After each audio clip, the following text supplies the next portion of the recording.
Well, for more on the G20 Summit, I'm joined in studio by Sophie Mokoena, SABC News International Editor. Very good afternoon, Sophie.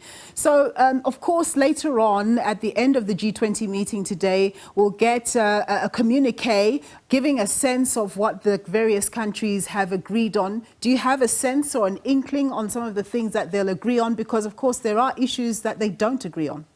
I think it will capture the theme of the G20 in Brazil that relates to inclusion and also fighting hunger and poverty, as you heard the president there.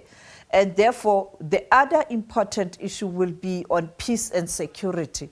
I think a call for a peaceful world in relation to what's happening in Ukraine and the Middle East, and the transformation of the multilateral institutions, including the ones that are dealing with financial assistance, particularly for developing countries to transform the IMF and the World Bank.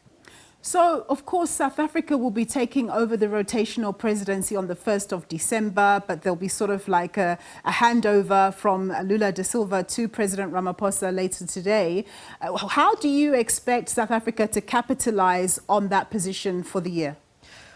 You have a situation where when you are hosting such a big gathering, preparations, you have diplomats coming in to prepare for their heads of state and government who will be descending to Johannesburg later next year.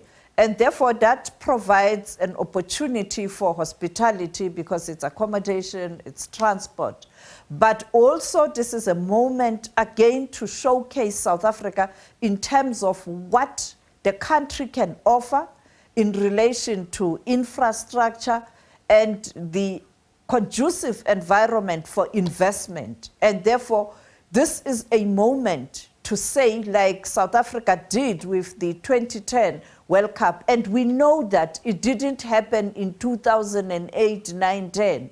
We know that immediately when South Africa got that bid, by the time South Africa got the 2010 World Cup bid, it had already made commitments in terms of building of infrastructure, building of the facilities that were used, which is upgrading the country, showcasing itself. And therefore, 2008, 2009, and 10, it was just an implementation of what was there already.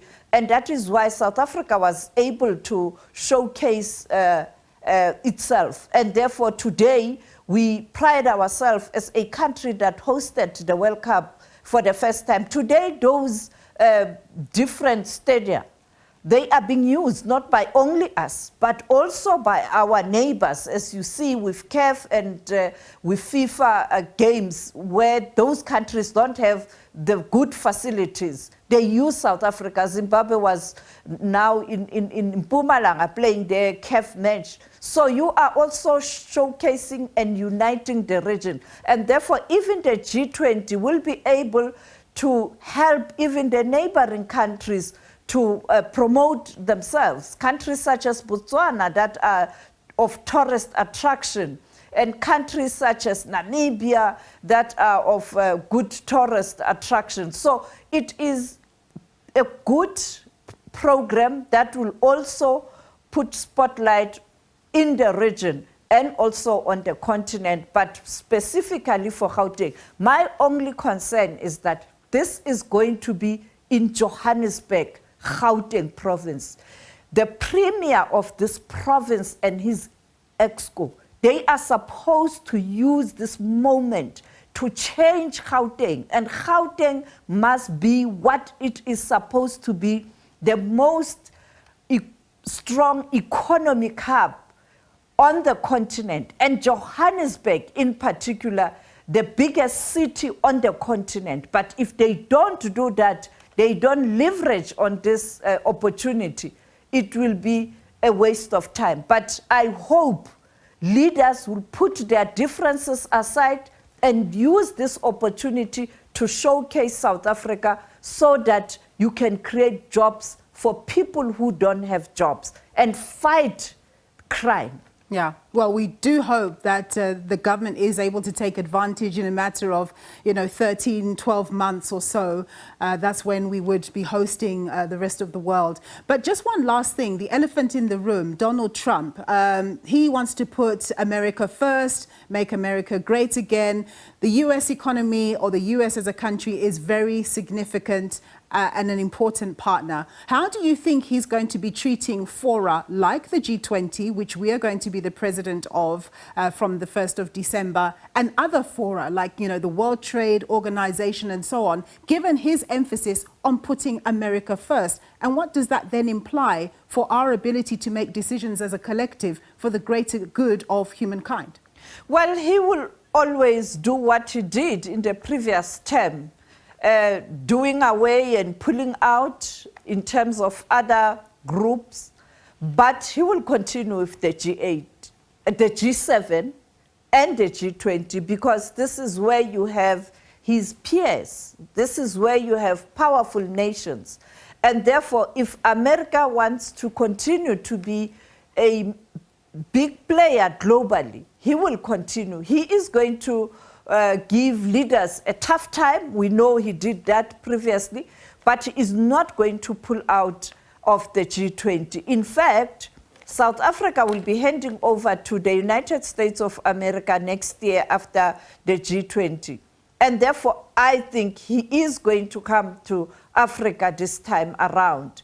And also, the World Cup will be in the United States of America in years to come. So I think he is going to use those important events in terms of his legacy.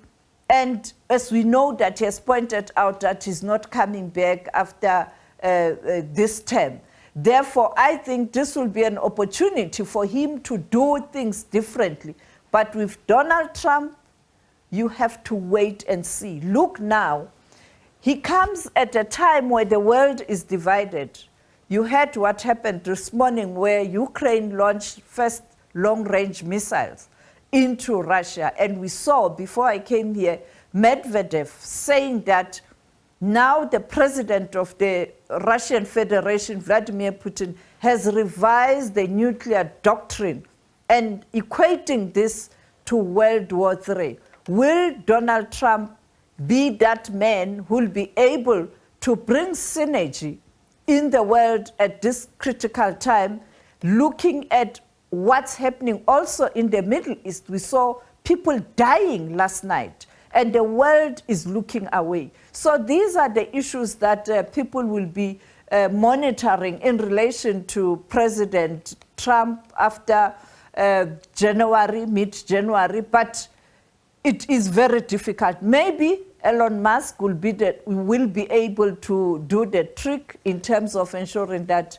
Donald Trump does come in person here in South Africa during the G20. Yeah, we do hope so. Thank you so much, Sophie Mokoena. She's SABC News International Editor.